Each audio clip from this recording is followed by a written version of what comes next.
Assalamualaikum warahmatullahi wabarakatuh.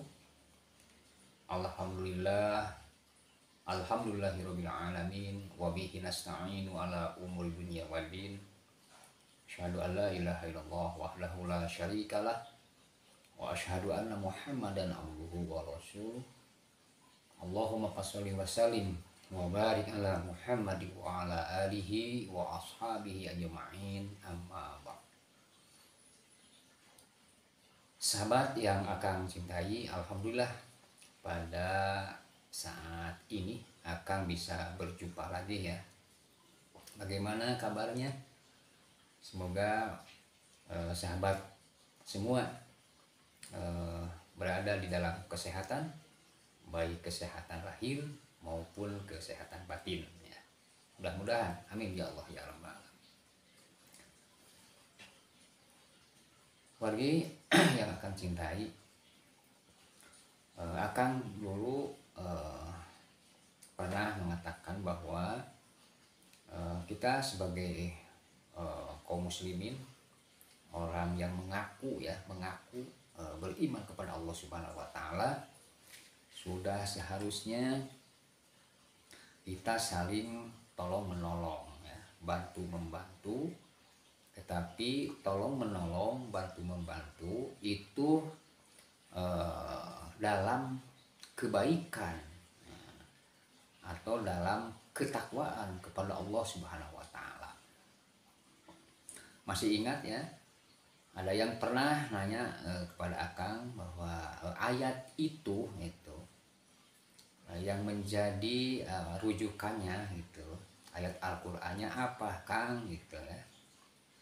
Ayat Al-Quran itu di surat kelima ya, surat Al-Maidah itu. Ayatnya ayat kedua, tetapi di tungtung ayat itu adanya ya. A'udzubillahi minasyaitonirrajim. Wa ta'awanu 'alal birri wat taqwa wala ta'awanu 'alal ismi wal 'udwan. Kesananya kalimatnya wattaqullah innallaha syadidul 'iqab. Jadi di ayat itu adalah perintah ya,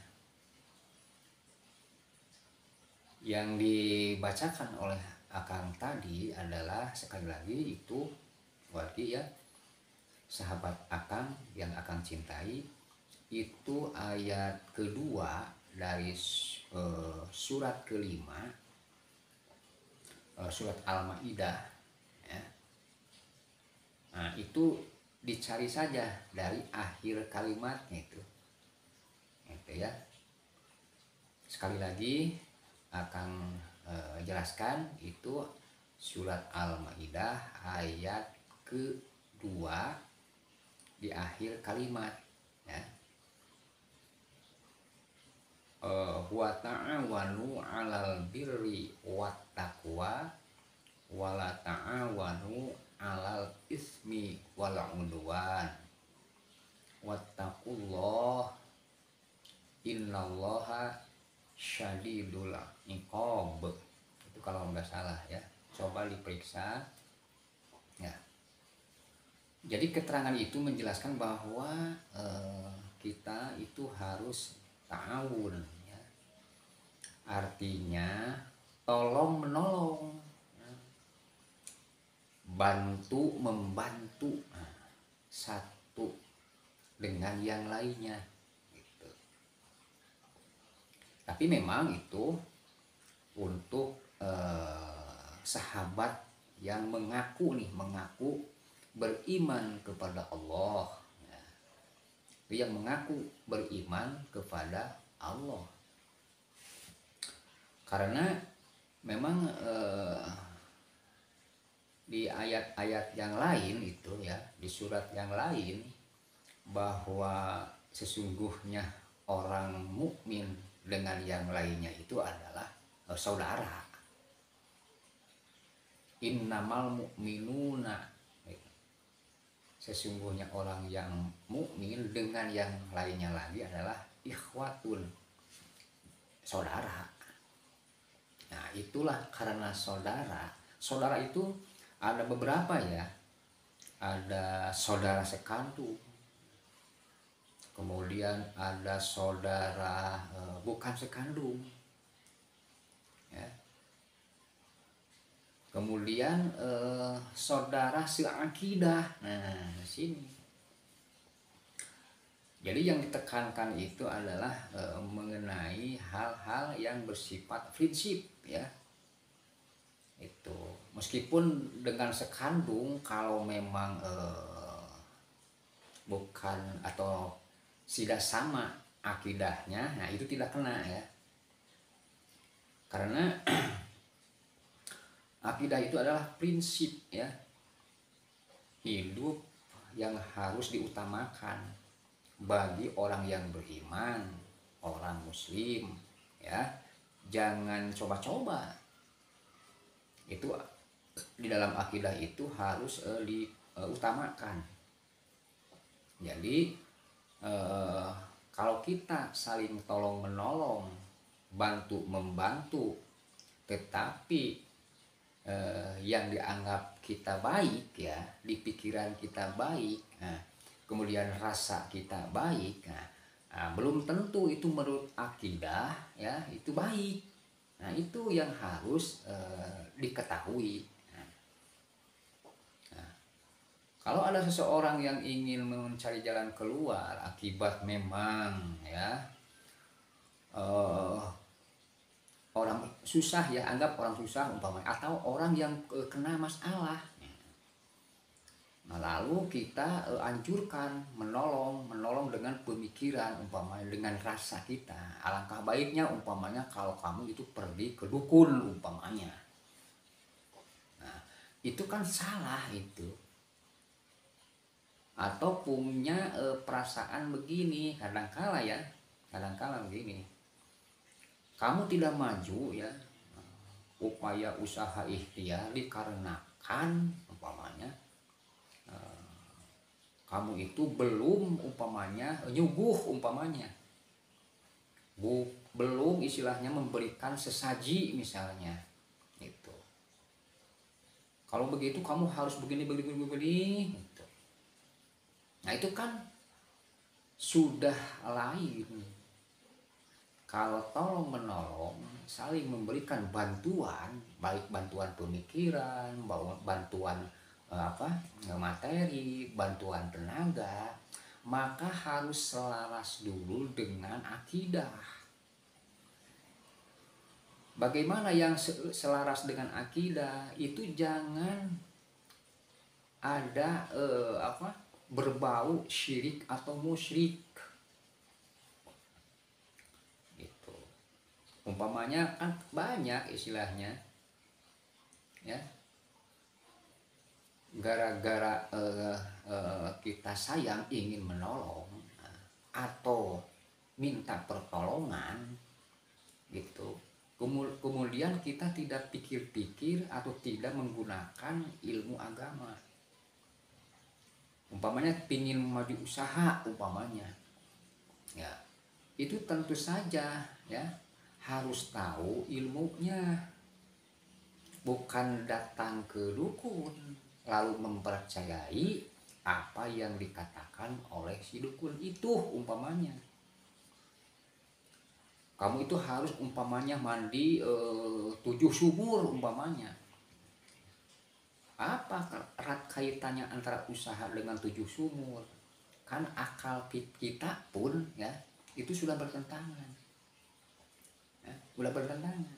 Jangan dipercaya itu.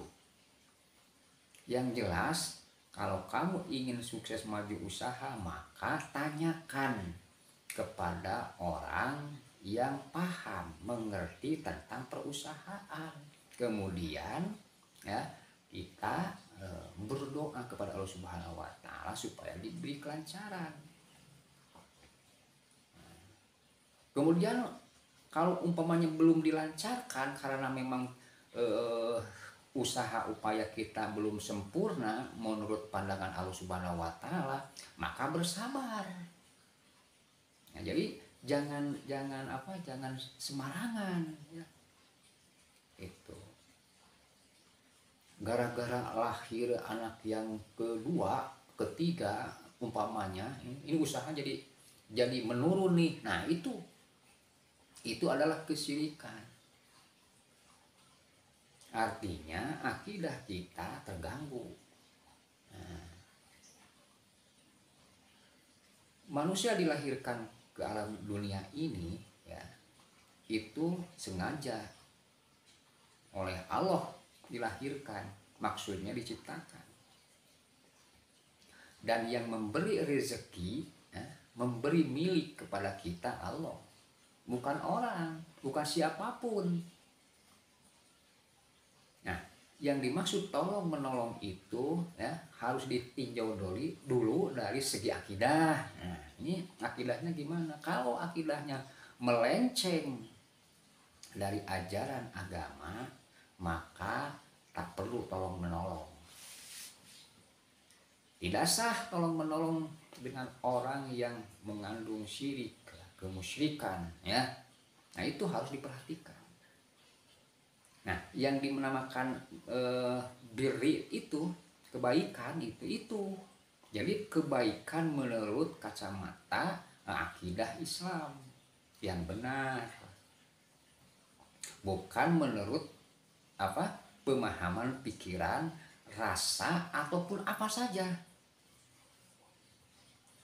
Itu yang utama itu. Ya harus diperhatikan dulu itu. Jadi yang dimaksud dengan wa ta'awanu 'alal birri, nah, kesananya wa taqwa, dan tolong menolong ya dalam kebaikan juga dalam takwa.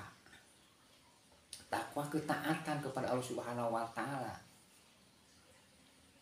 Kan wargi juga sudah membaca ya, pernah mendengar ya. Nah, takwa itu apa? Orang yang bertakwa tentu saja orang yang beriman. Dan orang yang beriman tentu saja orang yang percaya. Ya. Terus lagi takwa, berarti takwa itu menurut ya, menjalankan apa yang diperintah oleh Allah Subhanahu wa taala ya, dan menjauhi segala yang dicegah oleh Allah Subhanahu wa taala, termasuk yang tadi. Jangan seenaknya kita menuruti atau misalkan mencampur adukan antara kebaikan menurut kita dengan kebaikan menurut Allah, yaitu akidah itu. Orang yang takwa itu pasti orang yang berakidah, orang yang punya prinsip, tidak akan mensekutukan Allah dengan siapapun. Nah, dengan orang itu kamu harus saling tolong menolong. Jadi pertama perhatikan dulu akidahnya gitu. Jadi kalau sudah menyangkut masalah akidah atau yang menyangkut masalah ketakwaan, maka akidah harus diutamakan. Harus diutamakan itu akidah. Kesananya di bidang ubudiyah atau muamalah. Ubudiyah pun sama. Itu jangan harap Anda mengamalkan sesuatu ya, menjalankan sesuatu ya, di dalam ibadah. Nah, kalau ibadah itu tercampuri dengan hasil pemikiran atau memakai dalil-dalil yang kurang pas atau dianggap sahih umpamanya, itu kita menggunakan hadis-hadis umpamanya nih, hadis-hadis yang lemah atau apalagi palsu kan. Nah, itu kan kalau memakai hadis-hadis lemah gitu ya, hadis-hadis apalagi hadis-hadis palsu itu tidak ada hujah yang benar.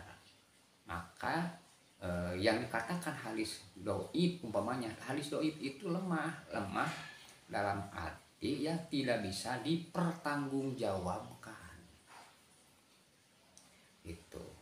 Nah itu, jadi perhatikan dulu kita di bidang akidahnya gitu.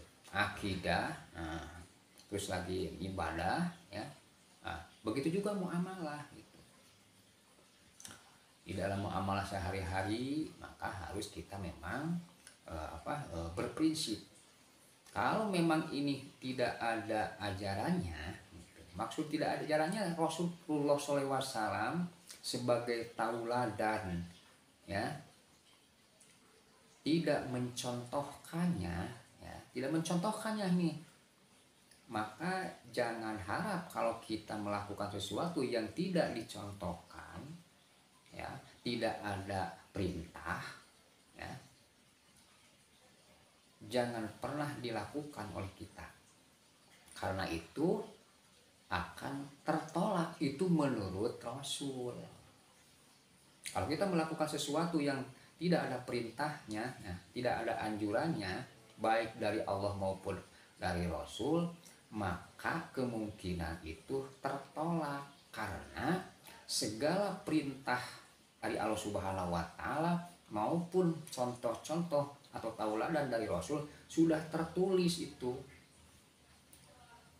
Jadi jangan semau gue. Nah, di akidah dan ibadah juga muamalah harus ada tuntunan yang benar, dalil-dalil yang benar gitu. Nah itu ketelitian kita dalam bersikap, mensikapi keterangan tadi itu. Wa ta'awanu, ta'awun harus artinya tolong menolong dari segi harus ditinjau dulu dari segi akidah itu. Ini umpamanya melenceng enggak? Nah, kalau melenceng jangan ya. Terus lagi masalah ibadahnya juga kita harus saling memberikan wasiat. Akan kan telah menjelaskan itu, menjelaskan berwasiat seperti umpamanya sholat itu kan, kalau sholat berjamaah itu harus betul-betul diluruskan shofnya. Shof itu adalah barisannya. Nah, karena apa? Itu karena anjuran dari agama, anjuran dari hukum-hukum agama, hukum fikihnya begitu. Jadi kalau ada orang yang tidak meluruskan shaf, merapatkan shaf, ya, itu berarti di luar ketentuan ibadah yang dicontohkan oleh baginda Rasulullah Shallallahu Alaihi Wasallam. Jadi itu ya. Nah, apalagi kalau sana adalah takwa. Nah, itu. Dan di situ diterangkan jelas ya, wala ta'awanu, dan jangan di situlah larangan, wala ta'awanu, dan kamu jangan ta'awun, artinya tolong menolong itu ya. Di dalam apa? Di dalam kejelekan, di dalam dosa dan pelanggaran. Kalau sekira-kiranya itu melanggar aturan Allah dan Rasulnya, maka jangan. Ini dilarang ya. Meskipun kata perasaan, kata ini pikirannya dan kata perasaan ini baik, nah itu belum tentu kalau perbuatan itu tidak dulu disesuaikan dengan ajaran. Itu yang terpenting itu. Nah, kenapa? Karena Allah Subhanahu wa Ta'ala mengatakan di situ, wattaqullah, dan bertakwalah. Innallaha syadidul iqab, sesungguhnya azab Allah itu, siksaan Allah itu sangat berat. Oleh karena itu kita jangan sekali-kali melanggar aturan Allah Subhanahu wa Ta'ala, baik dari segi akidah, ibadah, dan muamalah. Sekian saja dari Akang, mudah-mudahan ada manfaatnya, khususnya bagi Akang sendiri maupun bagi sahabat yang mendengarkan di mana saja berada ya. Kita tutup saja dengan pembacaan Alhamdulillahirabbil alamin. Wassalamualaikum warahmatullahi wabarakatuh.